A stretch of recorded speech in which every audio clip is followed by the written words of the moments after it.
Yeah, if you're getting better at editing things, that means we can kind of just communicate with each other better when we say like, oh, strike that and oh, Oh make sure you yeah, get the action there. Yeah, you can get all that out now. I So can easily do that. So, I mean, obviously if we were like super clean, that makes it easier, but it's so not a big deal to edit.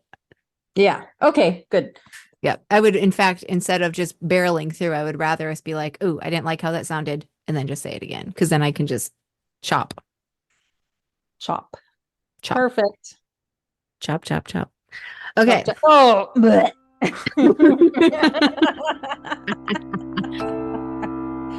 Are you ready to talk about Christmas? I'm ready. Go for it, Bess. Okay. Welcome to another conversation with the Apostate Sisters. I'm Patti, and I'm here with my sister Nancy. We grew up in a doomsday cult called the Worldwide Church of God. We're also pretty nerdy about history and culture, but we're critical of religion. So get ready to get mad, or maybe to nod your head in agreement as we talk about today's topic. Okay. I always feel nerdy. I'm gonna have to delete some of this, right? Because I had to like pause because I feel so That's weird doing this fine. part. Okay. I'm always just like, Well, I'm I over think, here like making fart noises in between, usually with mine. But oh sure, my God. yes, go for it. Okay. Well, Nancy, it's a big time right now for most Christians on earth, which is more than 2 billion of them, I believe, by the That way, we know of, yeah. that we know because it's the Christmas season. Mhm. Um, since we grew up in the Worldwide Church of God, that meant we actively did not celebrate Christmas. And the Mhm. church even prohibited participation and villainized different aspects of it. Mostly because Herbert W. Armstrong, he knew that he and he alone had God's true word on what Christians were supposed to do about Christmas. So we spent our childhood kind of, I would say, looking from the outside in, sort of at the specter of Christmas. And just speaking mostly for myself here, but I think that we both still feel a little bit like outsiders as we decide how to engage with the holiday, since it happens every year and it's a big damn deal to so many people. Yep. And, we are as middle-aged ladies. Yes, Nancy. Yes, we are middle-aged ladies. We've come a long way since childhood, Pats. Right, we totally have, but here we are still sitting as middle-aged ladies, kind of like, I guess we're happy with what we're doing with Christmas, but it's still this strange event in my year, I think. So I Right. guess we'll unpack how we feel and give a little context from the cult we grew up in and a little bit of history about Christmas overall, too. Yeah, sounds Sound good to about right? me. And Okay. yeah, perfect. And it happens to be the winter solstice. So happy solstice, Pats. Oh, hey, happy solstice. 'Tis the Are holiday we season. freaking out because we're worried the sun's gonna go away altogether? Nope, not at all. But there was a point in which people did. So, and they still do. I find it really beautiful actually to take note of and honor having achieved another time around the sun at Right. solstice. Yeah. Hmm. And because we know what comes next is the rebirth of our hemisphere. I was going to say of the planet, but really it's just northern hemisphere. Well, and it's kind of like rejuvenation, looking forward to yet another year of great memories of the harvest. I mean, that's kind of originally what it was. And so, but yeah, speaking of which, I can give sort of a an overview of Christmas. I'm assuming everyone in the world's heard about it at least, but here we go. So What? it's What's celebrated. Christmas? I know. Well, you never know. I mean, sometimes people get a big head. I mean, what, 95% of Thailand has never even heard of Jesus? Yeah, that's something to be said. And here, Don't tell Christians they're going to like rally and send missionaries. Don't let them do it. well, they should absolutely know things like that, that the entire world does not revolve around their deities, their gods, and their beliefs. But I'm just saying. That is not well understood, let's just say. Yes. But somehow Christmas has, taken over. But there are more reasons to celebrate it simply because people love to party and have fun. But here we go. But it is a holiday celebrated annually worldwide by both Christians and non-Christians alike. They celebrate it for different reasons sometimes. For Christians, in general, it commemorates the birth of Jesus of Nazareth, a Jewish preacher whose teachings and ultimately his death from crucifixion on the cross founded the Christian religion. Popular traditions, at least in the US and some other Western countries, include exchanging gifts, things like decorating evergreen trees and the outside of their homes with these colorful lights, attending church services, sharing meals with family and friends, watching holiday films, and maybe some pictures with Santa. I mean, there's a lot to unravel here, Pats. I mean, I'm going to, maybe cover some of the history, but there's a lot. There is a lot here. I find your list really interesting. I mean, I know you just gave the most basic explanation of things we probably all know about, but looking at your list of all of these things, it's funny how it's this interesting amalgamation of looking at a Jewish preacher from 2000 years ago and then combining it somehow with pine trees and lights, which the light thing seems to have more connection to solstice, and the pine tree thing was definitely a European, like a later iteration of European ways of celebrating. So Right. anyway, it's just so funny how it's like appropriated from different times and places for what we do So today. many Pats. Every But in a little way, isn't everything like everything we do yes. is a little bit just drawn from everything that came before us? Right. But hopefully people will continue to say, hey, this isn't just mine and my beliefs aren't the only beliefs out there. People have different feelings. I personally feel people can celebrate whatever they want to for whatever reason because it's their life, and however they want to celebrate things is fine. I think society just needs to get over this notion, primarily coming from the Christian community. It's not just your holiday. All right, it's everyone's, and people can do what they want with it. It kind of goes back to that whole, oh, what's the matter, Christians? You don't want your holiday that you've claimed to be appropriated? Well, okay, let's go to the basics and see, was it really a Christian holiday? Here we go. So, yeah, we can get into so why didn't our family celebrate Christmas? Obviously, you and I, we can create happy memories now, but that wasn't necessarily the case when we were children. I don't have any good memories from Christmas, mainly because, well, we didn't celebrate it. We had everyone else celebrating it, and we didn't. We were simply told by our parents that it was a pagan holiday, and therefore we didn't partake, which, of course, to us kids, it just made no sense because, first of all, we didn't understand what the fuck the word pagan was because they never explained it. And it just pissed us off to see all these other kids getting presents around us, showing them off. And then here we got nothing. We're kind of questioning, well, what's wrong with us? What? And it kind of goes back to that whole, well, if you're a good child, Santa will give you presents. I'm like, okay, we must not have been good children. Hence, ding, ding. Oh, Oh, we must be bad children. Yeah, I no mean, but that's what explanation. we were told. We were Mhm. told we were bad inherently because that was the human condition. Right. That we were bad from the fall of Adam, Hmm. which was, he was led astray by Eve because women are even worse, it seems. Those damn women.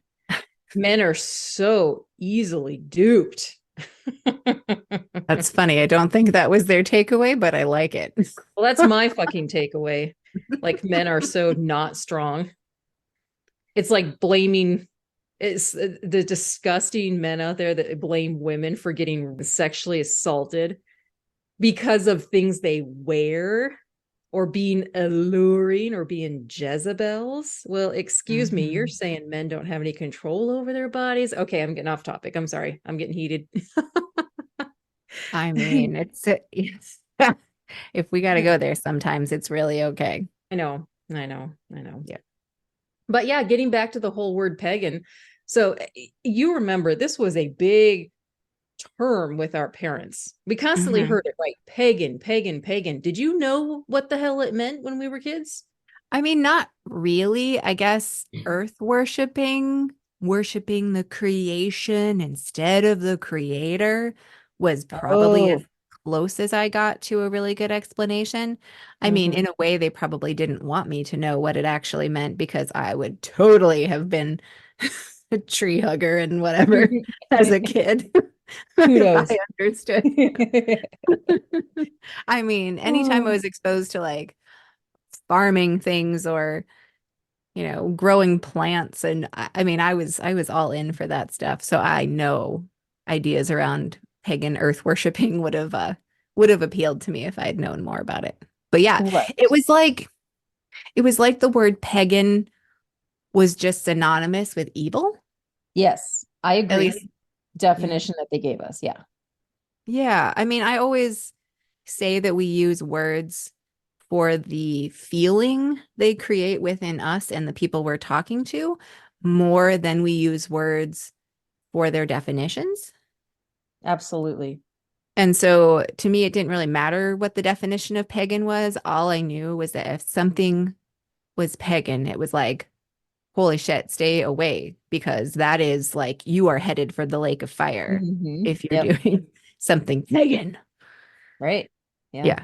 I guess it's a little bit hard to parse out what I thought of pagan when I was young and then how it obviously evolved Mhm. throughout my life to what I Yeah. understand now about it. But Yeah. yeah.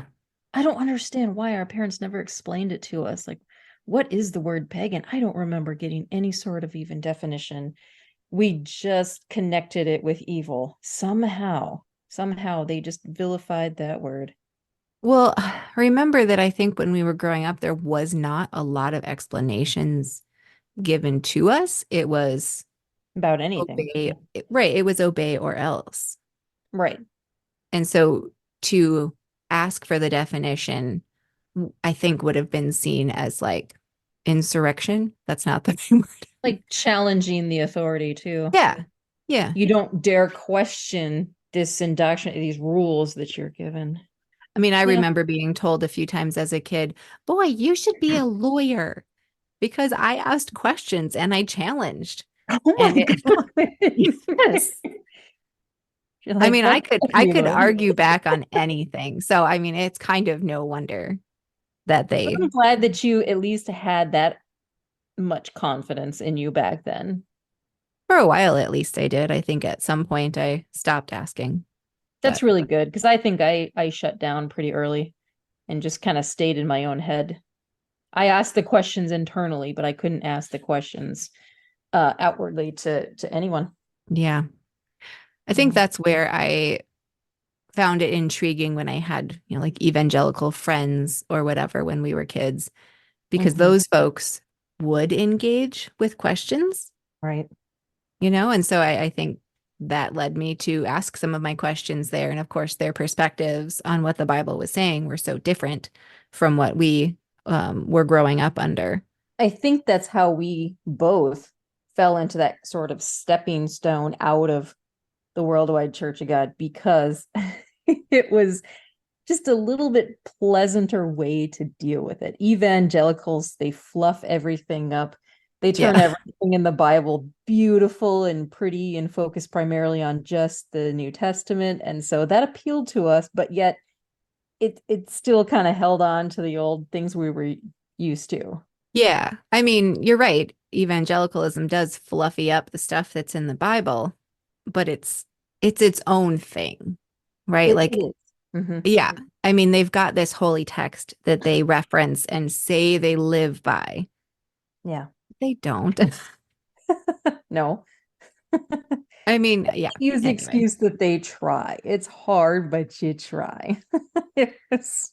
which means that you're perpetually in a state of, I know I'm not good enough and never Right. will be. And that is some bullshit. And that is preventing us from the confidence we would need to build a better world, if you ask me. But okay, off Yes. track again. It's No, all no. connected.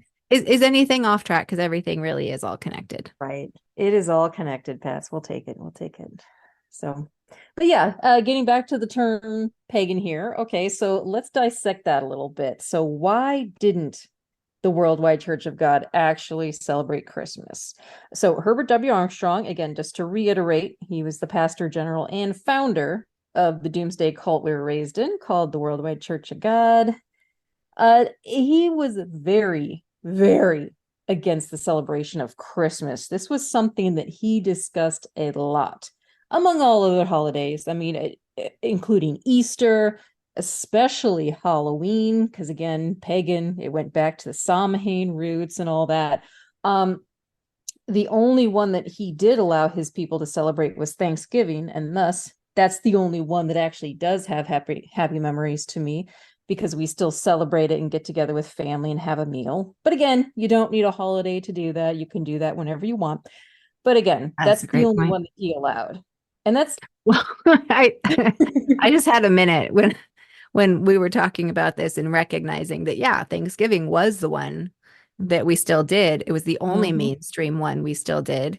That's funny because Thanksgiving is the one that now, as a woke, can I claim that? As a Yep. woke middle-aged lady, it's the least one I would like to engage with because Thanksgiving is absolutely a colonizer and white dominance holiday. I Ooh. mean, the whole idea that pilgrims and Indians sat down together for a for a harvest meal is Mhm. pretty scant evidence, and it's way more likely that it was like a massacre. So, I mean, Well, ugh. we know there were massacres, the Puritans and Indians, now we call, I guess, um the separatists and the Native Americans. But yeah, Oh, I it, haven't heard the separatists. yeah, I kept seeing the separate. They were all Puritans, right? I believe. Not all of them. I mean, that makes sense though that separatists would apply to Puritans, Quakers, Shakers, whatever, all the different groups, Yeah. Okay. which, as we established last episode, were probably the fundamentalists of Europe that got kicked out or felt unwelcome when the Enlightenment was sweeping across Europe. Yes. Yes. And then they used the Persecution. excuse that they were escaping religious persecution. Is that Yeah. correct? I Okay. mean, that it, in now looking back at what I know about how that all went and looking at how people behave now, like in modern day, I'm like, oh, I kind of think that's what was happening. It's purely speculation on my part. I haven't had that confirmed from like a historian or anything, And that's but okay. We can it makes speculate sense. all we want on this channel. So Yeah, I'll try to say when I'm speculating, but yeah. yeah, I get the feeling these people, these like Puritan separatists. Okay, first of all, they didn't celebrate Christmas. All right. They didn't celebrate it Yeah. for the very same reason. They said it was a man-made creation. It was not something authorized by God. So automatically you have all these people come into the new world that are frigid as fuck, just killjoys. And they are starting out in this country like, oh, no wonder we have so many of those types of people here in this country now. They just kind of stemmed from that. You know what I'm saying? Yeah. It's why I think the folks in Australia are so fucking chill because they were all like stemmed from the people that got sent down there to be in prison. Like all their prisoners they sent down there to the prisoner colony. And they're all just Isn't it like, funny? woo, paradise. Leave us the fuck alone, Britain. Oh, hell yeah. They're fucking partiers down there. I love Australians. They're I so mean, much fun to be around. maybe that's extrapolating a bit too far that the prisoners that were the colonizers of Australia led to the people of today. But I don't know. It kind of makes sense to me. And the Puritans who came here escaping Hmm. non-persecution, persecution, not persecution in Europe, In in quotations. created what we're dealing with today. I mean, I don't know. I don't believe in generational curses in the way the Bible talks about, but I mean, these things have a way of passing from parent to child. So, of course, that reverberation is still going to be something we're dealing with. Right. It wasn't like individualism was really a thing on the scene until much later. Oh, that's a good where point. people had their own voice. You just followed traditions. Again, traditions, we can dissect that term as well. People just kind of following things because they were always done that way without asking questions. I mean, that was the way for a long time. Well, right. And it was serious. I mean, it was like you were ostracized from your community if you didn't follow these social mores, and being ostracized from a community meant you probably didn't have food and shelter. Right. That's a very scary thing too. And uh, not being able to understand someone else creates fear. People Mm, are very fearful of what they don't understand. Hence, we have all the racism and discrimination and people segregating themselves. They just want to be around what they can understand. Right. yeah. Yeah, we don't handle discomfort and uncertainty well. Mm-hmm. Oh, Yeah. yeah, that's good. That's Yeah. definitely something we could all be a little tougher around and accepting what is, instead of dwelling and being lost in what we want. Right. Yeah. Mm-hmm.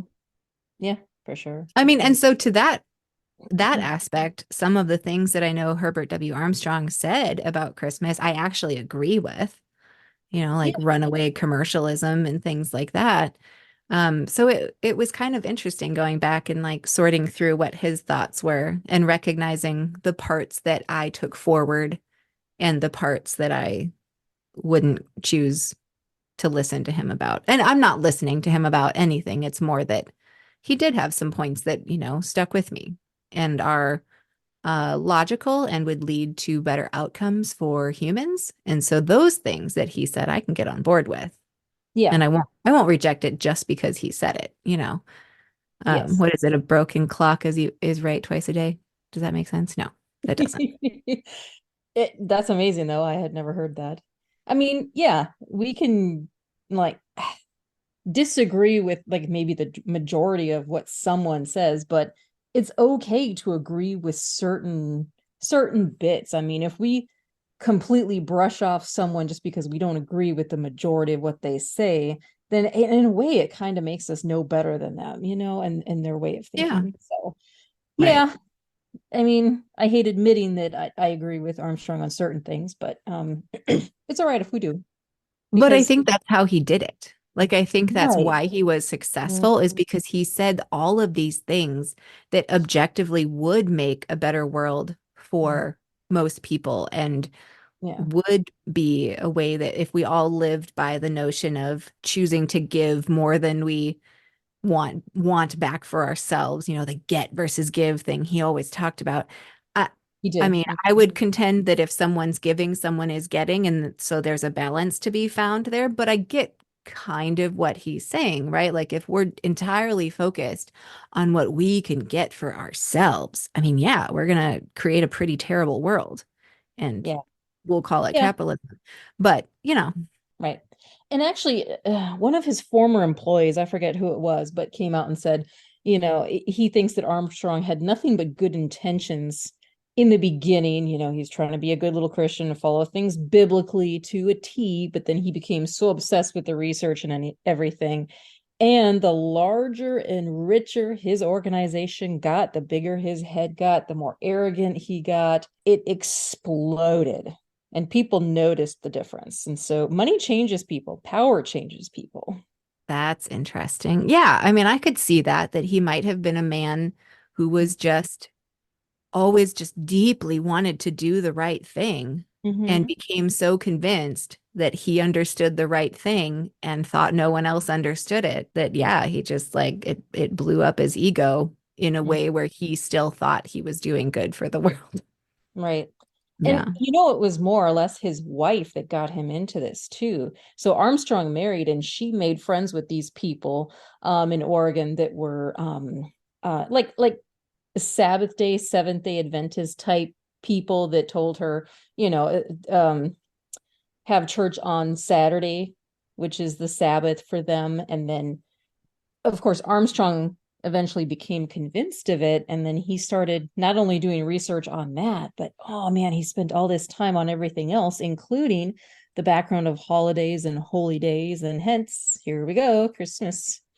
So, I Right. mean, he really has a lot of information on the background of where Christmas may have come from, and a lot of it is quite fascinating. So, but yeah, we'll delve into that today. Yeah, I know you did a bunch of the research, and I've spent Mhm. enough time listening to critical Bible scholars, which is non-Christian Bible scholars, in recent months Yeah, that I'm very curious to see how those things align with what you've uncovered. But I guess you were pointing out, how he Herbert W. Armstrong did do all this research and, adhered as close as he could to the words in the Bible, kind of making up his own interpretation like everyone does, but okay, yeah, in his own way, he was being loyal to an idea that he thought was doing good, potentially. right. Um, but when you're starting with a book that that literally says things like man was made in the image of God, and then you take that on like, okay, so I'm gonna believe that there is this being that runs everything, made everything, understands everything, has a plan for everything, and I'm made to be in his image. And really, Armstrong had the idea that we would become as God as the return of Jesus or whatever happened. Like there was definitely a sense of the humans that followed him appropriately coming to share the Godhead with him. And so, I mean, the arrogance involved, not only to think that the image, that we are in God's image of this like absolute Hmm. omnipotent creator God, and we alone, and probably just the ones with penises, are made in his image. Like the Yeah, absolute fucking arrogance. I can't no, I really, know. like, do you have no sense of who you are? Like, to me, I mean, maybe it's because I grew up in a time understanding more about space and math, but like, I'm one of 8 fucking billion people on this planet. Do you know Mhm. how big a billion is? If you were going to count one number per second, it would take you 37 years to get to a billion. So I want you to take that in for a second. That is so many people on this planet. Mhm. I mean, we have to know that we're unique, but also totally insignificant in the scheme of things. Yes. Yeah. And and like, but let's accept that and not be like, "Ooh, then I'm not worth anything." Like, shut the fuck up. How You did that know? concept get to be anyway? Like we have to feel more important than other people. And it's always the people that have never felt important in their lives that Armstrong appealed to and gave them Yes. this sense of like elevation and like you are going to this amazing place after you die and you're going to become gods yourself. He literally said that at one Yes. point. Ugh. Well, think of why people might want to be better or in a higher tier of hierarchy than other people. It's because Hmm. people at the top of the hierarchy eat more. So if you want to look at like a base Yeah. animalistic reason why, it's Mhm. because if you're at the top of the hierarchy, you're more likely to not die. You eat more, you get better resources, you can tell people what to do, rub your fucking feet if you want. Yeah, that really became a thing when settlements started popping up all over the place. And then of course it ties back in with paganism. Paganism, pagans were looked at as lower people. So I'll give you like mainstream definition here. Yeah. Good job. Oh, don't worry, we'll bring it back to other topics like that. But yeah, so the hierarchy, yeah, it goes back to those times when people started creating settlements and all these buildings where people wanted to be higher up, and then you look down upon these other people who were just kind of seen as like way lower class. It didn't take long for classifications to be put into place, and pagans, oh, they were a big part of that lower class. So I'll give you like a mainstream definition here of pagan. Um, okay, so like according to Google, someone that holds religious beliefs different to those who believe in the most popular religion at any given time. And then it gives a few terms to go along with that. So heathen, infidel, idolater or idolatress, ungodly, and so on and so forth. Basically, anyone who was not a Christian, because that was the rising religion at the time. All right. So everyone else was classified into that group of like, oh, the pagans, meaning less than what we are. Pagans did not call themselves pagans. Why the fuck would they? Much in the same way that Vikings didn't call themselves Vikings. They were simply groups of different tribes in Scandinavia, and they were just referred to as Vikings by, I don't know, Anglo-Saxons or whoever else called them that. All right. And then we bounce around to the time of like the Roman Empire. Okay, so Emperor Constantine of Rome, he is the one that made Christianity the official religion of Rome. And he was like, I would say, the first to be baptized as a Christian. Otherwise, Rome was quote unquote pagan prior to Right. that. And as Well, Christianity became more that was widely, in, huh? sorry, I was going to say that was in, I believe Constantine did that around 300 CE. Right. So, I mean, It we've was got, several hundred years after yeah, there's 300 Jesus. years of mythology built up around Mhm. this person, Jesus, if he existed at all, by the time Right. Constantine decides, hey, we're all going to do this because we have this shiny book that we can control people with. Okay, I'm going to shut up. Go ahead. Right, exactly. No, I'm glad you pointed that out. It was several years after Jesus would have said to have roamed the earth. I mean, think about that. Yeah. But I Several guess, hundred. yeah. Oh, I'm sorry. It did, yeah, several hundred is what I meant to say. Yeah, I guess it took a while for the religion of Christianity to kind of get established. I mean, yeah, 300 years, much, but okay. But then, yeah, by the time it got to Constantine, um, it became more widely accepted throughout the empire, or people were forced to convert. I've heard stories where people were tortured, abused into being baptized. I have heard that as well. Or some people just, yeah, gave in out of fear. But either way, Christianity was just saturated into the culture by this point. All right. Jeez, you don't have to skip too far ahead to be at the Spanish Inquisition and the Right. Crusades. I mean, yeah, it got ugly after that, but go on. Yes. Exactly.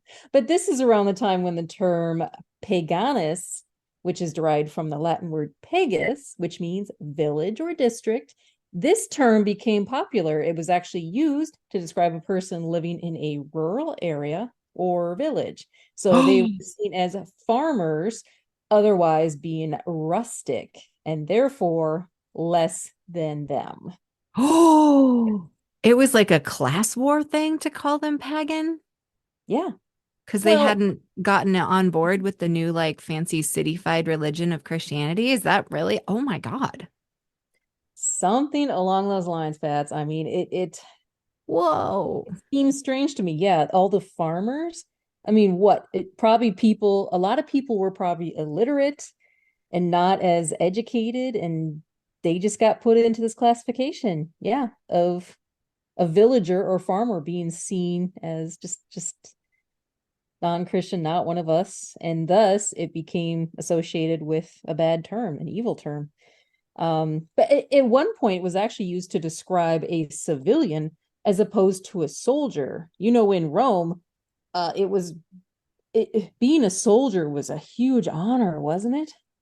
And anyone who wasn't, aka farmers, they were the pagans. So there you go, just all classified into one group.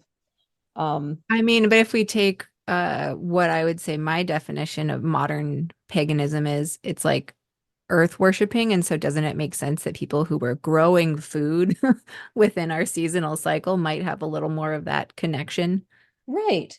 So people never called themselves pagans until about the 20th century, which is very different from what the word had initially meant, which was anyone who was polytheistic. So people who worshiped multiple gods instead of one, any sort of tribal people and nature worshipers, ancient Greek and Roman mythology, which was the most accepted religion in Rome and Greece, ancient Egyptian mythology. There's even Mithraism, which was like pre-Zoroastrian Iran, uh, all the Sumerian religions from prior, all of them. They just categorized them all into one. Anyone who was not them, not a Christian. They were vilified, they were persecuted by Christians throughout the 14th century. And they had their traditions appropriated, like Christmas. A few days ago, I did actually sit and listen to the Entire World Tomorrow episode about Christmas. Oh, good Just so, God. yeah. It is actually really hard to listen to his voice and his cadence and his, I don't know. It's just so you feel like there's a finger pointed in your face the whole time he's talking.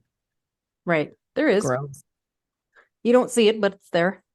So I'm going to play a clip that is Herbert W. Armstrong, Okay. where he's first talking about how he understands that Jesus absolutely could not have been born on December 25th, and then goes into kind of a diatribe about the harm of commercialism in Christmas today. Okay. Okay, well, let's see if this works. Well, you'd be surprised at some of the answers. What keeps Christmas going? Does it celebrate the birthday of Christ? Did the early church observe it? Did the apostles observe it and the first century church of God? He's right, they Did the didn't. Bible teach it? Mm-hmm. You would be surprised to find that the Bible says nothing about it whatsoever. He's right about that. That you can't even tell when was the birth of Christ. The Bible nowhere gives us an idea, except that it had to be. It could not have been in the winter. It could not have been anywhere near December 25th. It had to be not later than the early or mid-autumn. It is the advertising of merchants. That is what keeps newspapers going. That is what keeps television and radio going. That's what keeps the magazines going, is the advertising. It's a commercialism. And commercialism is a means of getting your money, of wanting profit, a commercial proposition of what can we get. And that's what is keeping it alive. I'd like to read you just a few. Okay. So I'm sure there's a better clip, but yeah, it's weird. Interesting.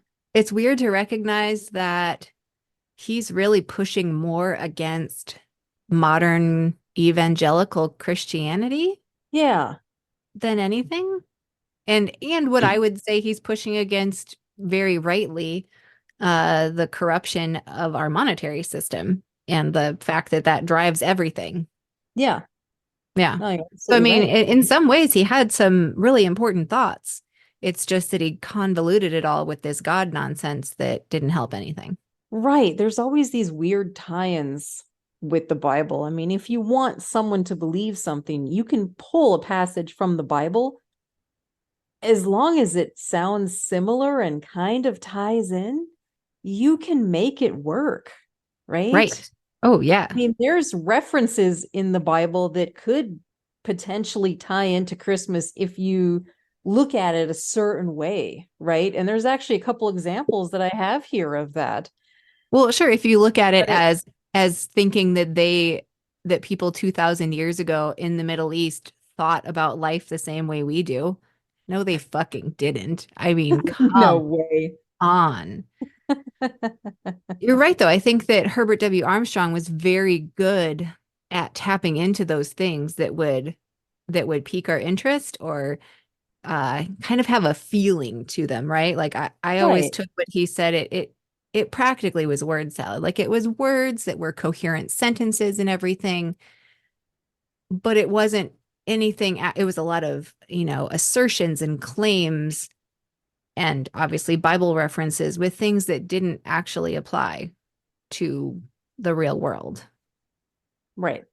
Yeah. But what he was able to do because he came out of advertising is I think he was able to somehow either through his cadence that he used or the word choice or something, maybe just his forcefulness that he said his words, where I always felt like he was using what he said to create or to like really elucidate this feeling of guilt or something within us, Right. like, so it was like he was using words and ways of speaking that hit us emotionally and weren't really as valid when you look at them definitionally. And that to me is a mark of his time in advertising, that he understood Right. how to manipulate people with words and with free offers. He literally said in one of the World Tomorrow videos, he said, as an advertising man, I knew, and I'm paraphrasing, I knew that if you gave people free literature, they would believe it. Oh, good He said people. that Yeah. on the World Tomorrow. And I was like, dude, you just said the quiet part out loud. You gave away the whole game. Well, see, when was the Great Depression? It would have been 30s. around that time, right? Didn't the church Oh, start in yes. 33? And Oh, so yeah. people would take whatever they could get at that point, anything free, even if it's free information. Yep. He People were spoke with primed. he spoke with such authority, and people needed someone to believe in. Well, sure. It And was a time when he, people probably didn't have a lot of hope. yes. Yeah, so he has this sort of undeserved authority, the whole fake it till you make it. Well, he did whatever he could kind of to get on top. I mean, oh my God. And then the arrogance that came out of that man. I mean, he did even self-proclaim the title Ambassador Without Portfolio for World Peace. I remember reading that. He wanted to make something of himself, and he wanted followers, lots of them. Well, yeah. I mean, he directly declared himself to be God's prophet who would be around, the last prophet for when Jesus would return. Last Great Day Prophet, I think it was called, right? That makes sense. Although I might get that confused with Brother Stare, but yeah. Oh shit. Yeah, you're right. Yeah. He is a whole nother subject, but yeah. Yeah, we'll get to that at some point. Yeah. But yeah, Oh, shit. It makes sense. It was the 30s.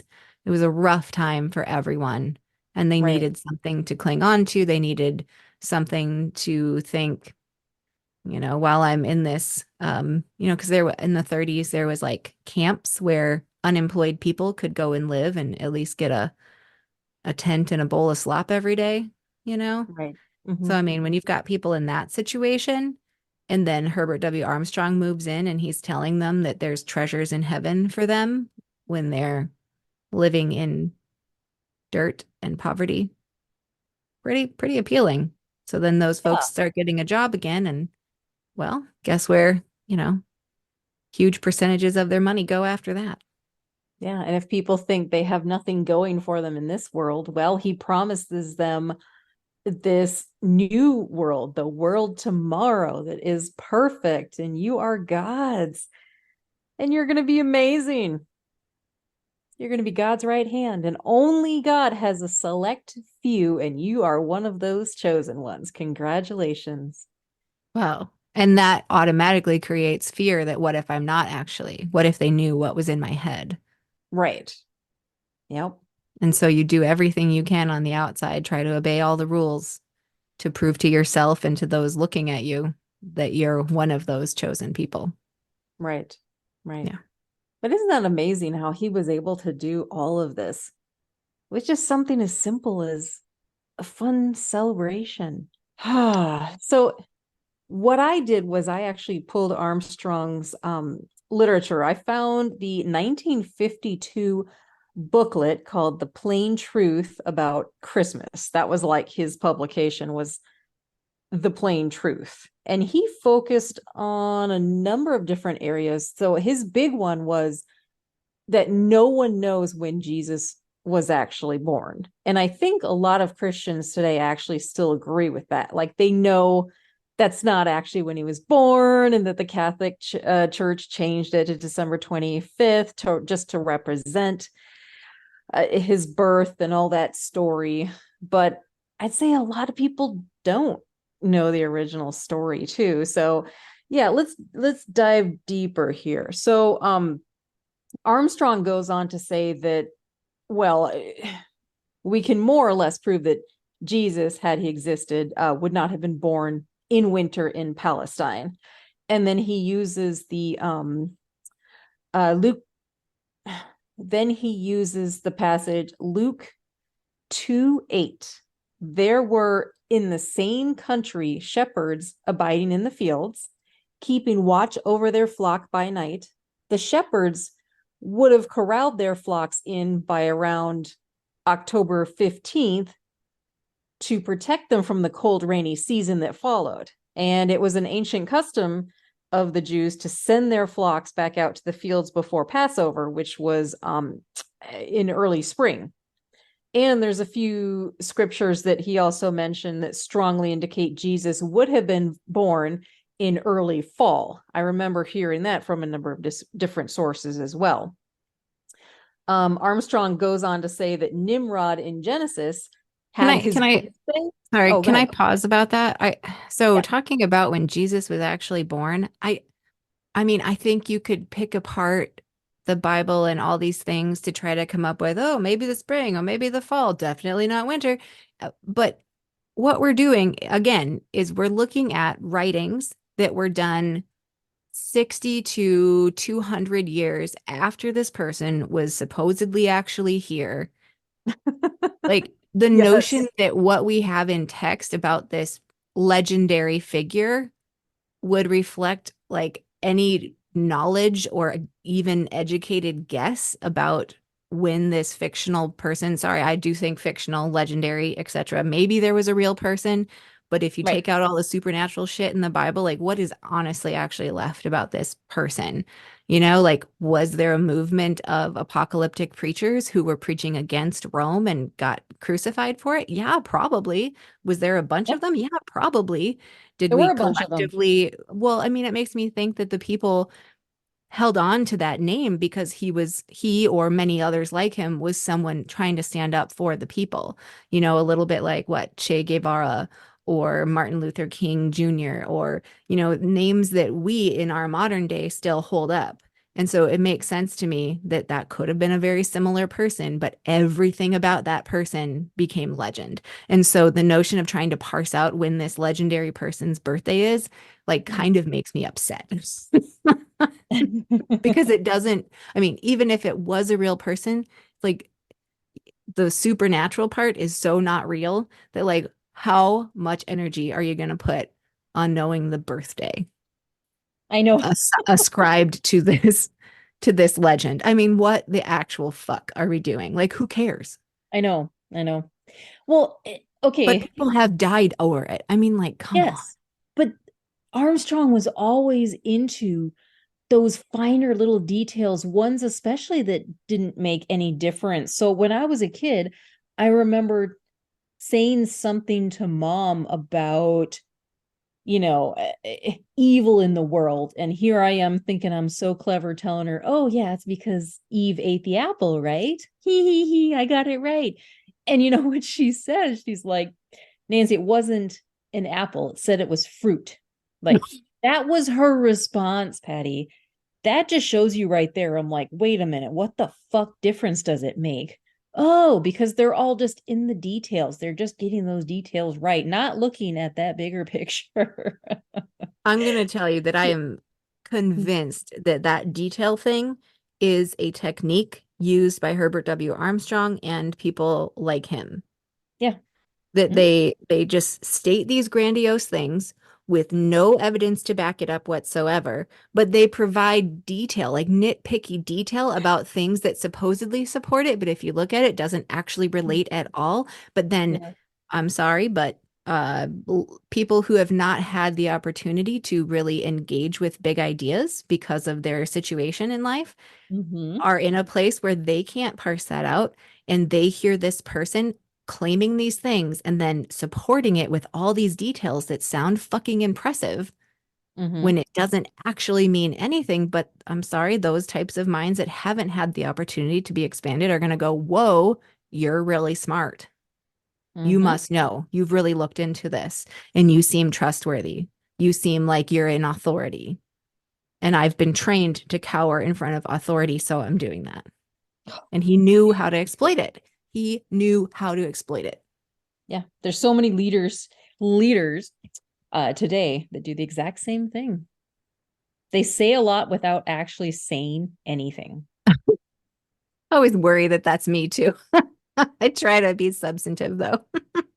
No, it's one thing to like go off on a tangent. It's quite another to spew a bunch of crap together and trying to fit it all together and make it work to prove your point. Or It's to talk the other person down with your big words so that they won't right. think they can fight back. Yeah. Mm-hmm. Yes. Yeah. Yeah. Okay. I think I cut you off when you were going to jump back into Nimrod and Genesis, but go ahead. No, you're good. I mean, gosh, this could go all over the place. I don't know why December 25th is such a date all over the place, but there's so many different claims of where it came from. Armstrong himself, he literally thinks that Nimrod, the character from the book of Genesis in the Bible, had his birthday on December 25th. And that's where the pagans got it from. Like he's going as early as possible. And he's saying that because of Nimrod, that's where all the apostates of the world originated from in Oh my God. Babylon. Where did he get this from? I still couldn't find it, but amazing, right? That's amazing. It reminds me the Worldwide Church of God when we were kids. Do you remember what they called Christmas trees when they saw them on top of cars? What? Nimrod bush. What? Yes. Seriously? Dad would be like, "Oh, everybody's taking home their Nimrod bush."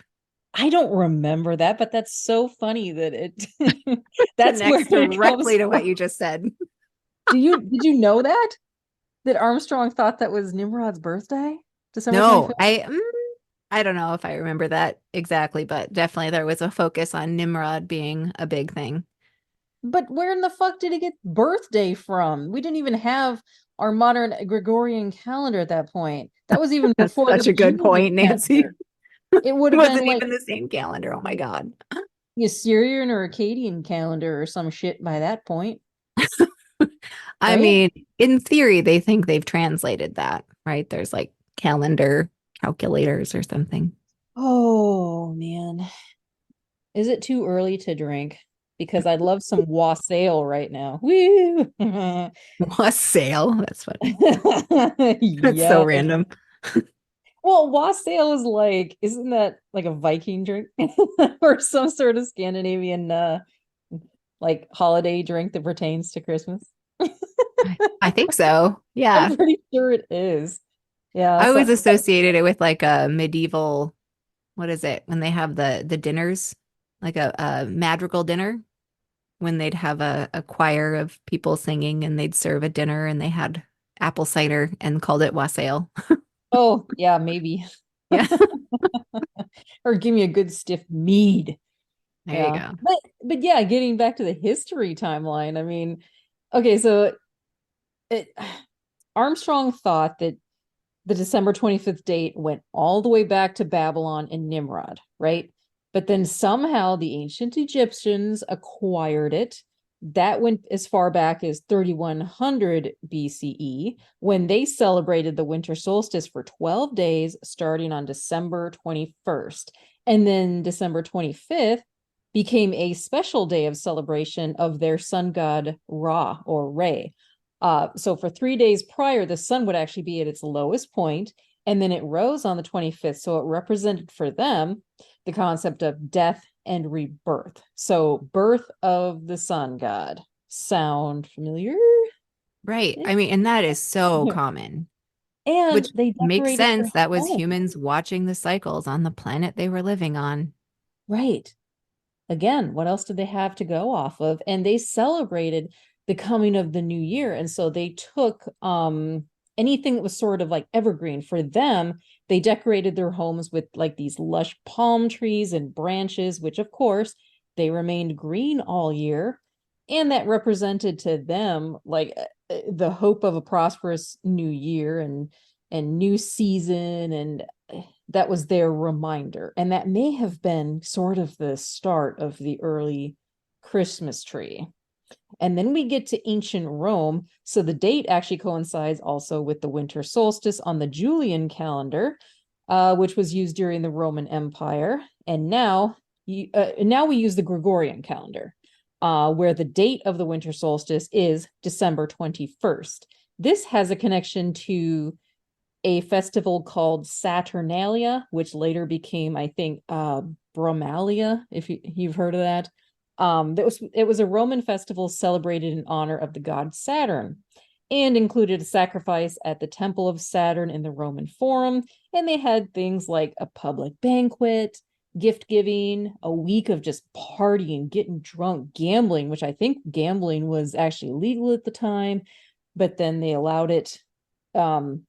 And for this celebration, businesses closed and even slaves could participate. Like slaves could order around like their masters and sort of have sort of a switching of the roles. Is So to that speak. true? Because that's what Boxing Day started out as. Really? Well, maybe it Yeah. has roots in this too. See, I don't know. I think that stuff is more recent and people are like applying it farther back in history than is true. And it could be. All we have to go off of is more or less hearsay. Yeah, So it's many true. different Ancient ways we can history. interpret. Mhm. Excuse me. There's so many different ways we can interpret all the documents and tablets and archaeological finds that we have uncovered. That's a And good it's like point. the Bible. There's so many different ways you could interpret every single bit of it. So I guess we're only doing what we can. Not that it really matters. It really doesn't. I mean, I find it kind of interesting to see the history of it. But again, when people start using it to control people, then it's a problem. Right. It is All right. interesting, though, to see the things that may have been read by people like Armstrong to come to his conclusions that he then, foisted Right. upon people. Yeah. Yeah. But celebrations like this, a lot of cultures had something similar. I mean, they were always looking forward to spring. And so eh, they did what people would normally do in winter. You're buttoned down in the house. It's cold outside. What are you going to do while you wait for spring to come about? You're going to party. You're going to drink. You're going to eat a lot of fucking food. You're just going to look for an excuse to celebrate. And so I think, a lot of these celebrations just came about during those times. And a lot of Might them be were why, similar. might be why a lot of babies are born in fall, potentially. Just saying. Absolutely. And then we get to the Vikings. So again, Vikings, they didn't call themselves that. It included like Scandinavians and some Germanic people, dating back to about 800 CE by this time. And they celebrated a festival known as Yuletide. You've heard of Yule? Yes. Also for 12 days, starting on December 25th. And this represented the reawakening of nature, brought about by the reemergence, ding ding, of the sun after the winter solstice. Same sort of concept. So they actually believe that the Norse god Odin, who had a long beard, by the way, Ah, he flew across the sky on his eight-legged horse known as Sleipnir. Sleipnir. And delivered gifts to children. And yeah, who does that sound like? Hello. And I children mean, would leave their boots by the fireplace, similar to like stockings and Christmas today, and they would receive gifts. Okay. So yeah, we're noticing some similarities as we get closer and closer to modern times. Now, the Roman Catholic Church, they call this celebration Christ of Mass, shortened to Christ Mass. This term was first used in 1038 CE, from what I found. By the way, Pats, you remember we just did the presentation on symbols and we went through the Greek alphabet. So the X in Christmas, I always kind of wonder, like, why is there an X there instead of the word Christ? It's the Greek letter X or chi, which means Christ. Boom. Isn't that uh, cool? I mean, that's funny because I always thought the X was like a cross turned sideways. Oh, really? Yeah, that's probably just modern Christian interpretation and the whole chi thing. I don't know if, Oh. well, no, I guess I was going to say like chi, like Chinese life force, but I think that's Mm. QI and probably unrelated entirely, even though it sounds like the same word to us. Oh, isn't that interesting? Yeah, yeah, yeah. Oh, me. So many different guesses. But yeah, Latin was the language primarily used by the Roman Empire after Christianity just exploded. And then I think well, by the 5th century CE, then Christmas, as they called it by then, was like officially incorporated. So the whole Jesus birth and all that crap pertaining to Christ Christ Mass or Mhm. Christmas. Yeah, it was the Roman Catholic Church that initiated all of that. Yeah. Well, I People mean, wanted to hold on to their celebrations, and so I think everyone just kind of found a way to incorporate it so that people could still celebrate the way they always did, but with a new meaning, right? I think so. That seems very logical that it could have happened that way. But Right. it's funny when you mention a lot of things about, the Roman Catholic Church instituting a bunch of these things. Mhm. I mean, the World Tomorrow episodes that I've gone back and watched, it's very clear that Herbert W. Armstrong thought almost as low of Catholics as he did of pagans. Oh, absolutely. Well, they were all pagans to him. Yeah, Yeah, I Catholics, suppose. he really despised the Catholics. I just remember so much being said about the Catholics. And now I feel like Judaism even too, right? I would say that's more modern, where I Okay. think there was somewhat I don't know, I got the sense that there was somewhat a reverence for Jewish people from Herbert W. Armstrong, but in the sense of like almost pity, because in his perspective, God had prioritized or put his blessing or whatever on Jewish people. And then, according to Herbert W. Armstrong, God transferred his elect, his status of his chosen people to white Hmm. English speakers. So I think there was some sort of respect he seemed to have as like those folks having been God's chosen at one time. I don't know. But I feel like when you look at the more like the current iterations of Armstrongism, like in this splinter churches now, Hmm. I'm finding by way of our parents, it seems that there is a much more anti-Semitic vibe going on. Yeah. We Yeah. knew that with comments our mom has made recently. Yeah. Ooh. Super racist. Shitty. Sucks. Yeah. We always They did have been. much better handling. Like our parents hid their racism so much better when we were growing up. And it's like, it's all just come off the rails now that they haven't Mhm. lived in California for decades. At least I'm assuming, I'm making an Oh, assumption that living in uh, Silicon Valley was enough to like change how they thought about those things for quite some time.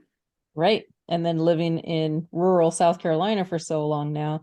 Yep, that's a different vibe down there. Yeah. Well, and the world has shifted a little bit because we're all crazy, but because we're all off our like because we just aren't thinking as logically as humans could because we've all been traumatized by many things, but especially religion and had All right. our thinking processes stopped. So, Yeah. Yeah. yeah. Okay. And then getting into more the modern day, aka more commercialized Christmas. How did it get to the US here? From what I read, soon after the Puritans arrived, Dutch immigrants brought to the U.S. the legend of Sinterklaas or Sinterklaas. He was a figure based on Saint Nicholas, who was a patron saint of children, and he came from modern day Turkey, by the way. That's Oh, just Dutch for international. Santa Claus. Do you see that? Say what? Sinterklaas. It's Yes, Santa Claus. Sinterklaas. Sinterklaas. And Sinterklaas. then Actually, now I German. want to know how that's pronounced in Dutch. I know, and I'm so bad at pronouncing things. I should probably look that up first. German immigrants were the ones that brought over Christmas traditions like tree decorating, from what I understand. They brought it over to America during the 1700s. I think the earliest evidence of decorating an evergreen tree in Germany was like late 1400s, I believe. And then, so yeah, the immigrants brought over that tradition with them. And then, Germanic tribes had a lot of sacred trees. It was definitely a thing in yeah, Germanic paganism. no, they did. Oh, They yeah, did. trees were serious. Well, in fact, to the point that when Rome decided to go stomping across Europe and put up their churches, they would actually find where there was like a sacred hill, sacred tree, sacred whatever, and they'd Mhm. mow it over and plop their building there. Oh, and by the way, the guy who runs religion for breakfast, that is awesome YouTube, by the Hmm. way. I got some information on his channel. He has an episode about like the origin of the Christmas tree. It's really Oh, fascinating. He looks into like the forest department over there and kind of trace back the roots of the Christmas tree. So yeah, a lot of moving parts. He's amazing with how he lays it all out. But yeah, getting back to the US, by the 1830s, this whole tradition became very well established. Christmas, and then President Ulysses S. Grant, he is the one that made it a federal holiday in 1870. So this was just like 3 years after the Civil War. And he did it as a way to unite the North and South, because at the time, I was surprised by this, but most of the Confederate states actually celebrated it. Massachusetts, I know, did not celebrate Christmas. In fact, I think there was a law stating that you couldn't celebrate and you actually get fined if you were caught celebrating it. But yeah, the president at the time, he wanted to unite the people. And so it was like a way for everyone to come together in celebration. So, so Grant was not a Puritan. yes.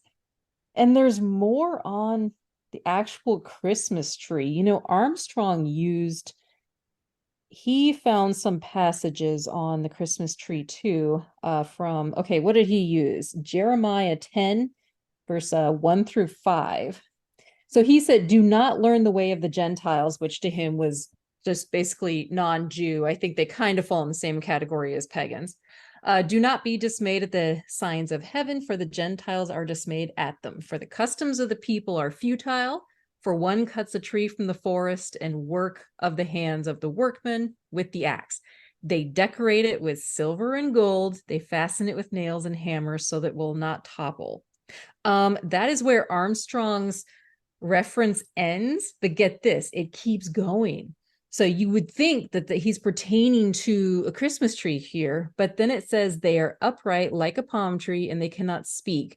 They must be carried because they cannot go themselves. Do not be afraid of them because they cannot go themselves.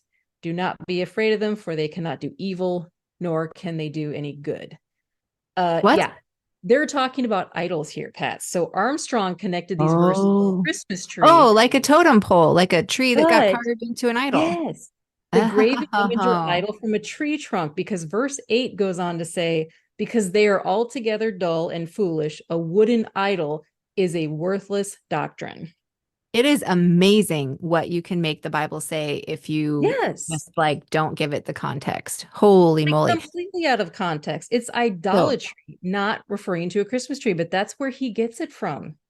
I mean, I agree. And I think I've listened to Dan McClellan, who is a Bible scholar, and Yeah.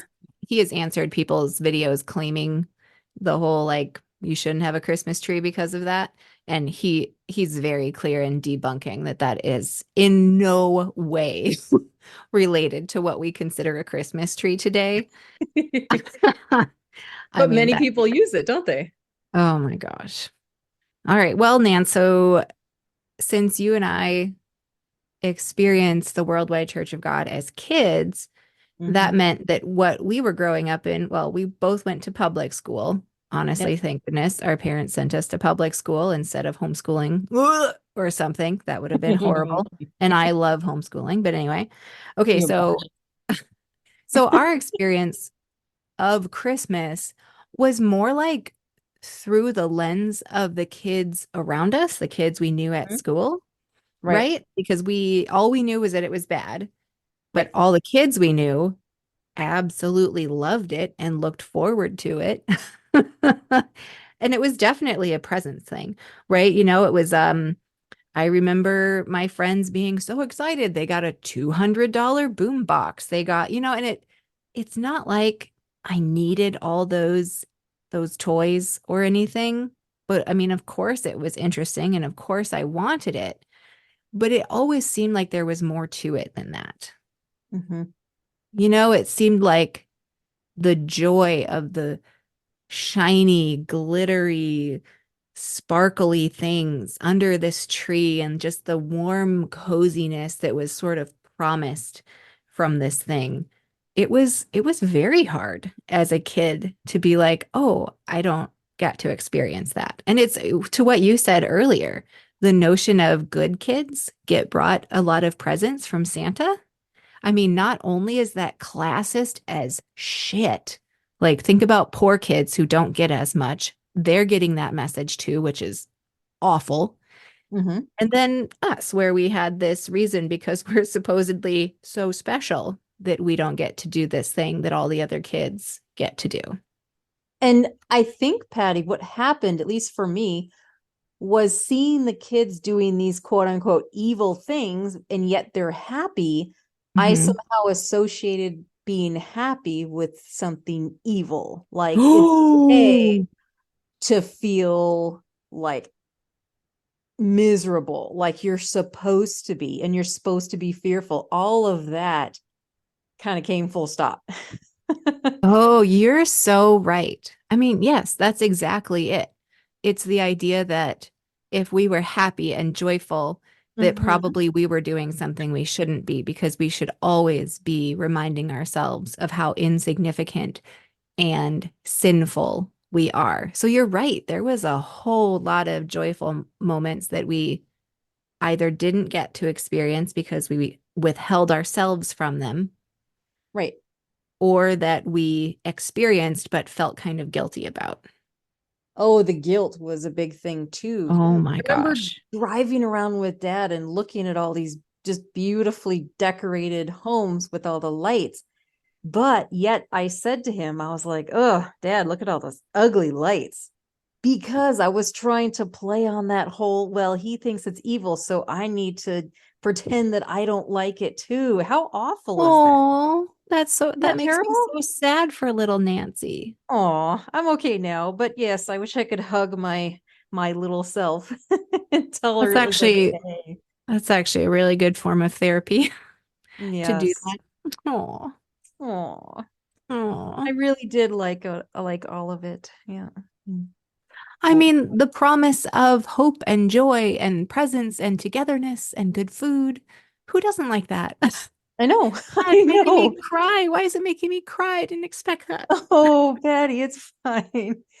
It's something we should have had as kids, and unfortunately we don't have all those happy memories now, and it kind of leaves a bitter or sour taste in our mouths now. Even today I get a little weird seeing Christmas stuff put up, and that was stolen from us, past that was stolen. Those, that joy and the memories were stolen from us as kids. And yeah, but you know Well, what, I we can do what we want to with it now.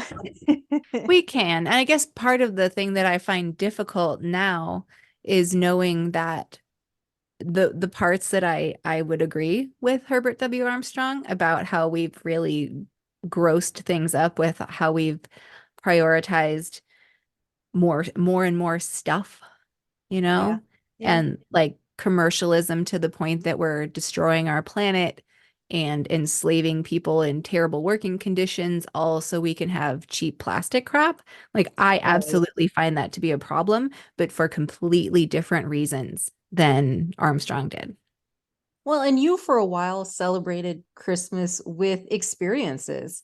And I think, you had done that for so long, and I am all about that. Like it's all about, spending time with the people you love and learning and all of that. It really, that's what it comes down to. Right. Right. It does. Well, so I probably am mildly autistic, but I mean, I think it showed when it came to what we were told Yeah. about Christmas as kids and how I felt like I needed that to then what information I had, how it needed to come out from me. So, for example, whenever we were at anywhere with a checkout at the holidays, back then it wasn't happy holidays. Everyone said Merry Christmas. Yep. And mom tried to tell me not to do it, but I absolutely could not help myself from saying, "Oh, we don't keep Christmas because that's pagan." You fucking said that? Oh, I did it all the time. And mom would be like, "Shh, you don't have to do that." I'd be like, but we know this thing that's really important and it depends, like our future, like afterlife, depends on this. So like, shouldn't I So, be telling people? Like, I was legitimately trying to be a good kid and yes. like Well, like, help. so you weren't supposed to say Merry Christmas, but you also weren't supposed to say why you couldn't say Merry Christmas. Like, what the fuck was a child supposed to do? Well, I was also the kind of bad kid at school because I was not going to let it stand that kids thought Santa was real. Well, and I do agree that I don't think parents should be telling their kids that Santa is a real guy. They should be told from the start, like, hey, this is like a fairy tale. So I do agree with that, because then kids, they legit get heartbroken when they find out Santa's not real. That's Yeah. terrible, I don't know how Christians haven't figured out that if they lie to their kids about Santa in exactly the same way they're lying to their kids about Jesus, that once they realize Santa's not real, they're probably going to go, huh. Well, yeah, full stop again. Yeah. For that reason, I never could lie to my kids about Santa. We talked about it like, isn't this a fun thing to pretend and Yeah, do? But yeah. right. But yeah, so I probably didn't make a lot of friends by making sure kids knew that their parents were lying to them. Yes. Well, But you I'm know what? I'll stand by it. As a grown-up, I stand by it. yes. Well, I made no friends, Pat. So there you go. You were still ahead of the Oh. game. I was too much in my head. So yeah, it was a horrible place to be back then. Yeah. Yep. It's embarrassing. You poor kid. Fuck. Aw. Ah, Well, yes. and isn't it funny how even now, like I legitimately could say poor us because we had this really confusing experience of trying to live with our society. And but then I almost pause and feel like I shouldn't be like poor me because my brain immediately goes, well, there's people who've had it so much worse than you. And I so I like know. Mine does the deny same. my own ability to like have compassion for myself and what I experienced. Mhm. I mean, that is some terrible, terrible indoctrination Yeah, it was gross. and fucking with a kid's sense of self. Ugh. I know. Take away like the most joyful time of the year for most kids in the world. Like, yeah, just there was no reason we should not have had it. Yeah. Right. And I mean, I wouldn't sit here and be like, kids should always have Christmas and be given presents and whatever. I don't think that there's anything inherently wonderful about Christmas itself, but the Right. cultural understanding of the joy that Mhm. came from those activities and that time of year to Right. have a wall put up between us and this thing that our society was engaging in really sucks.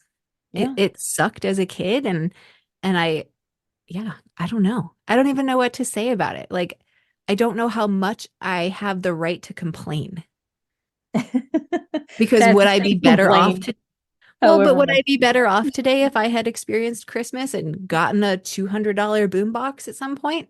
I don't want. I know. don't Maybe know. I'd be a little bit more of an asshole than I am. Maybe I'd be a little bit more entitled than I am. I don't know. Oh, the what ifs, Pats, you know. But I tell you this much, Pats, having not had Christmas at my whole childhood, or really my whole life, since I really don't do anything for it now. I just kind of live every day as fucking Christmas. I'm just like, I don't deny myself anything. I'm just like, if I want something, I'm gonna go fucking get I think that's a rule of the North Pole according to Buddy the Elf. it. Treat every day like Christmas. Yes. How I live my life, you know. I Ugh. don't need a holiday to tell me to do it. So, but I mean, yeah. that's true. And I have sort of a negative bent on holidays in general, probably because of our upbringing. But things like Valentine's, I'm like, well, shouldn't you love the person you're with all the Yeah. time and make sure they always know that? And it's like, Mhm. so like the commercialism that pops up with that too. It's obvious to me. And so I actually do appreciate that if there was a takeaway from our experience in the Worldwide Church of God, that I Mhm. would be really clear about seeing the actual enemy, the actual devil, as capitalism. Thank you, Herbert W. Armstrong. You taught me well. That's what I learned from you. Take the good points, Pats. Just take the good Yeah, points and roll with it. that's right. That's right. Yes. And now we need to get into the dreaded topic. The infamous ding ding ding war on Christmas, Pats. Okay, well, so this is addressing more of the evangelical side of things with Christmas, yeah? It is. It Yeah, really okay. is because this is a more modern thing. I don't know when exactly this started, but every year around Christmas time, we get, okay, let's just say it, primarily conservatives and Republicans, all Christians, they have a problem with, I think it is the term happy holidays. They go nuts over it and say how victimized they are and how society is trying to ruin and take away their Christmas. Let's dissect that, shall we? I'm sorry, I just need to say your infamous line. I'm sorry, but they can fuck all the way off with that. There is Yes. no persecution here. Shut up. Yes. Yeah. Well, how about we address that the phrase itself, huh? Happy holidays, since they seem to not understand the reasoning for saying it. So I'm going to go ahead and say it. Happy holidays is not meant for one holiday. It's meant for the entire fucking holiday season. Y'all get that?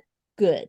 Uh, I think it covers from like autumn to spring, so it could potentially include things like Halloween, Thanksgiving, Diwali, Christmas Eve and Day, Hanukkah, Kwanzaa, winter solstice, New Year's Eve and New Year's Day, and I think it even goes as far as Easter. But that's in a nutshell kind of the holiday season, right? It's funny. I can't help but notice that your list you just gave was inclusive of all people that live here and Imagine not just that. Christians. Imagine that. Now, would Imagine I that. probably have something to say about all religions and would I think that we're probably better off without any of them?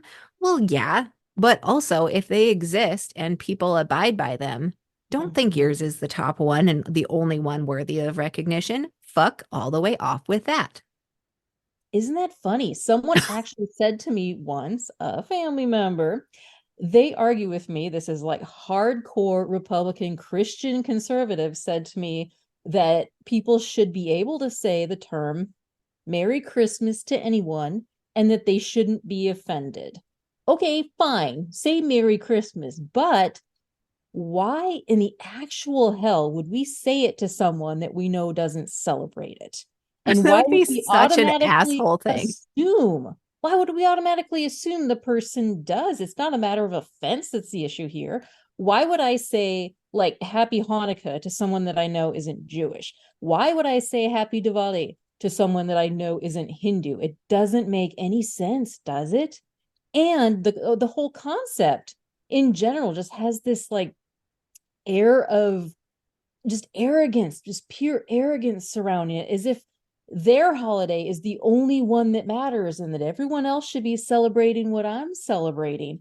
Okay, I personally have no problem someone saying Merry Christmas to me, whatever.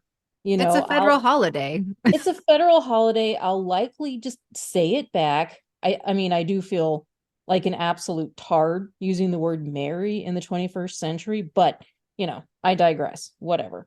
Well, That's you what also people have just been used saying the about word that. hard, which isn't an appropriate word in modern day either. Is it? I don't know. Whatever the equivalent is. So, uh, uh, what? Give me a word. Give me a new word. Um, Outdated? I don't know. Outdated. Wait, what's the Okay. give me the context again. I do feel like a total tard using the word Mary in the 21st Oh, okay. century. So, Does it make you feel very like a Victorian lady to say Merry Christmas? Merry Christmas. Well, you know that a lot of the rest of the world says Happy Christmas. Oh yeah, that's true. They do. I think we're really like amongst the few that actually say Merry Christmas. So, Interesting. isn't it though? Isn't it though? So, yeah, what are our thoughts on that? I mean, we know first of all, that Christmas is not going anywhere. Okay, I don't know why Christians are spazzing out about this. It's a federal holiday. It's a massive moneymaker. I mean, there are businesses here. They stay in business simply because of the profit they make during the holiday season alone. Yeah. Oh, yeah. I'm going to go out on a limb here and say that the war on Christmas is not real in any way. Well, we know it's not real, but the only reason people are just like all worked up about it is because the way our media works is it makes money by getting clicks. So if you can invent a conflict that's going to trigger people, and believe me, they know who they're triggering, it's going to be profitable and it'll drive clicks and articles and spin-off things. Yes.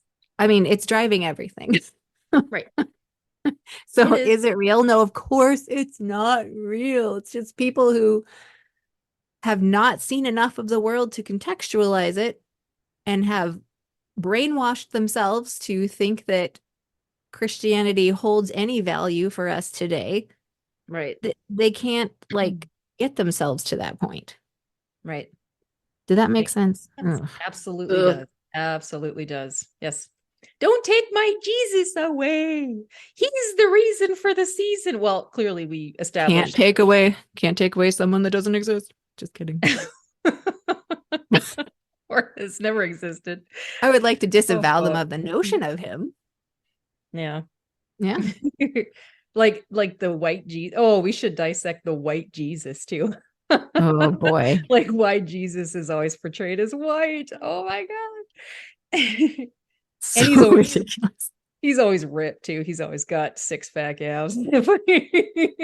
I was at a talk in college once. I went to a state school where someone came to talk and they picked a black man out from the crowd, had him come up on stage, had him put his arms out, and told everyone in the room that Jesus probably looked more like that than the picture that people have had on their walls all this time.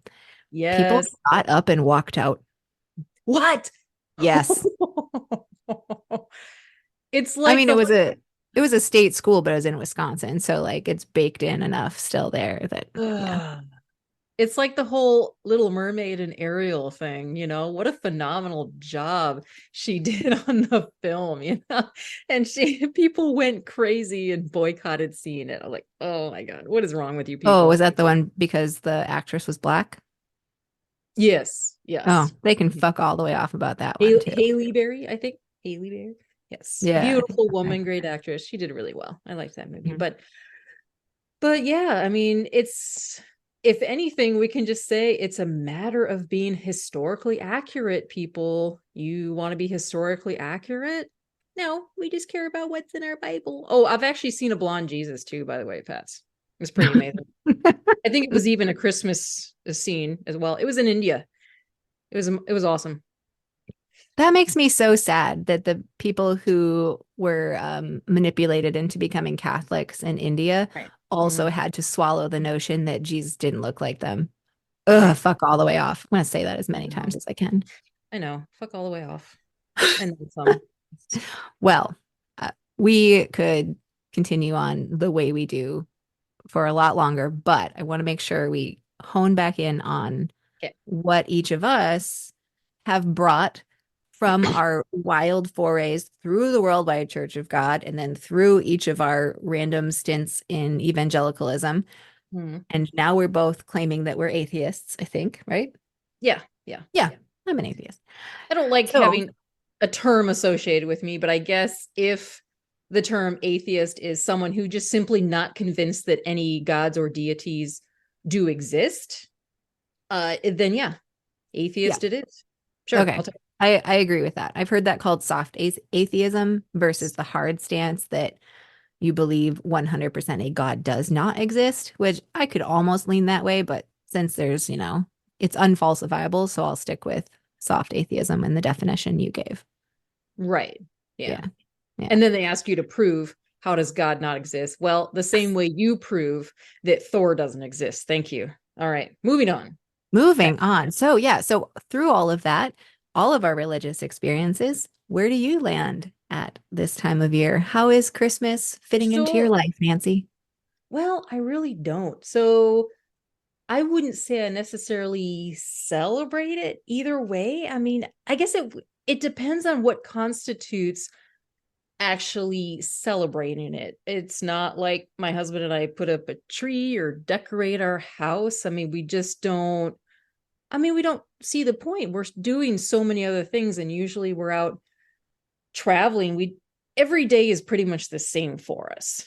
All right. We don't look at any specific day and be like, oh, we're going to do something extra special. Like, no, we kind of do that every day. Even for our birthdays, we're just like, hey, if we happen to be traveling somewhere and do something fun around that time, then great. But yeah, we don't do anything. I was raised, Worldwide Church of God, same as you. So I don't have anything positive in my life associating it with Christmas. So I'm just kind of like, whatever. My husband is Hindu, and so he clearly wasn't raised with Christmas either. So neither one of us, our families are on two opposite sides of the world as well. So yeah, we just can't justify spending our time, money on things like decorations. We certainly can't buy gifts for literally everyone that we consider our friends. We would just rather spend it on other things. And I wouldn't say I'm really a big fan of tradition in general. I know that can be like a loaded word, but I don't want to do something simply because someone else did it before me and that's what I'm supposed to do. Well, no, actually, what I'm supposed to do is what I want to do for me. I'm not going to do things that don't interest me. That's not to say I haven't attended other people's Christmas celebrations and had a great time. I have. It's wonderful. But again, I'm just going to look at it as kind of another day. It's a national holiday that comes and goes. People do their thing and yada yada. So that's my stance. And yada yada. It's And a yada perfect yada. That's my yeah. Oh, you know what I forgot to mention, Pads? You want to know a fun fact? This is something totally random I came across. Santa scrambled up actually reads Satan. I bet conspiracy theorists have like a field day with that one. Haven't you heard that one Oh, before? oh yeah. I mean, Yeah. I've seen that. Have you? Okay. I think it's funny. I mean, it is. Yeah. Because Santa is seen as this evil dude for evangelicals, right? As Yep. taking away their Jesus. And now all of a sudden everything, I think that has a Is lot to do it? with the war on Christmas too, right? Is because Oh. Jesus, they say Jesus is the reason for the season, right? They don't want Santa and his Oh. reindeer to kind of take the spotlight when it should be Jesus, their worship, the person they worship, right? I did not get that sense about the war on Christmas. I absolutely thought it was in response to people having the audacity to try to celebrate Hanukkah, Kwanzaa, etc. Oh, well, I think that's part of it. But I Okay. also think it's the commercialization and taking Jesus kind of away from Christmas, which I don't know how you take him away since, there's nativity scenes all over the place. I mean, there's just everything has to do with Jesus. I feel like it just has more now. It's got Santa, reindeer, elves, and all the other fun shit, right? But I don't know. We could Jesus bring and his in troop of characters. maybe we should bring in a Christian apologist and they can explain it to us. Oh God, please no. I really don't need to be gaslighted for an hour. Oh God. Preach to. Yeah, disgusting. All right. How about you, Pats? How do you typically celebrate Christmas time now? Or Well, all the holidays? yeah, I feel like I have to do a short walk through my time as an evangelical Christmas celebrator. Yes. So probably when I first went to an evangelical church as a senior in high school, I I was also in a pretty serious moment of rebelling against our parents. Imagine that. Congratulations. Yep.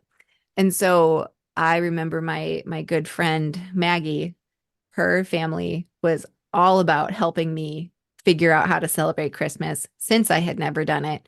And so Oh, we were Maggie. like, yeah, when they went to get their tree that year, they cut down a tiny treetop for me And they let Oh, me set up a little like 2-foot tree in their house that was my tree, my Christmas tree. and you were hooked. I mean, it was the finally getting to do the things that had all the pretty lights and fun songs, and because I love communal singing, I think it's lovely. Yeah. Um, so it was great for me. And so from there, I kind of went all in as an evangelical in terms of, like I had the decor and I would send out Christmas cards and I'd go to the candlelight service. But I think even when I was all the way in, it was rare for me to just decide to spend wildly. Right. I definitely always still treasured homemade things or It's good. right. Yeah. And I'll stand by that. Today that would still be a choice I would make over just buying things. Right. You put your own flair on it. But do you think that you had a little like twinge of guilt during this time too? Like, did you feel weird doing it? Or no? Um, Was that gone by this point? it was probably mostly gone because I had radicalized myself as an evangelical, so I was pretty deep in that for a Yeah, while, for sure. yeah. So I don't know that I had guilt. I think in a way it was almost like my big fuck you to our parents. Yeah, yeah. Because I was What a like, great you way didn't to want me say to do fuck you. this. So I'm going to do it all. And you can't stop me because I'm a grown ass lady now. Yeah. I think my favorite Christmas, though, was the one you came to my house for where we had a pirate Christmas. I Oh, created yes. yeah, I made a I Jolly remember Roger that. flag where the skull was wearing a Santa hat. And at that Christmas party, we had of all the people there was like what, 8, 9, 10 people. We had Mhm. so that Christmas we had, I believe, 3 Indians and 2 Mhm. lesbians in among the group. And the rule was that all presents had to be either homemade, found secondhand, or a regift. And let me tell you, it was my favorite Christmas of all time and always will be. I even had like stuffed mushrooms that had little pirate flags on toothpicks. Yes, I It was remember. so fun. It was so fun. And that was me Yes. giving a big fuck you to the evangelical way of celebrating Christmas because I Yeah. definitely was irreverent and had so much fucking fun. I love it. You can get creative with any aspect of it. Like, way to appropriate that shit, Pats. And I make it did, your didn't I? own. And made it my own. That's funny. Oh. Well, so even today though, I do Mm. still celebrate it in lesser ways, I would say, and definitely like you said, anything that comes across to me as like I would do this out of tradition is a thing that I'm completely not doing then. Um Mm. but for my kids, they see it and I didn't want to do the same thing to them that was done to me of everyone around you is getting this, but you can't. Yeah, word. And maybe or maybe not, that makes you bad. And so we've tried to take a little bit of a reduced approach.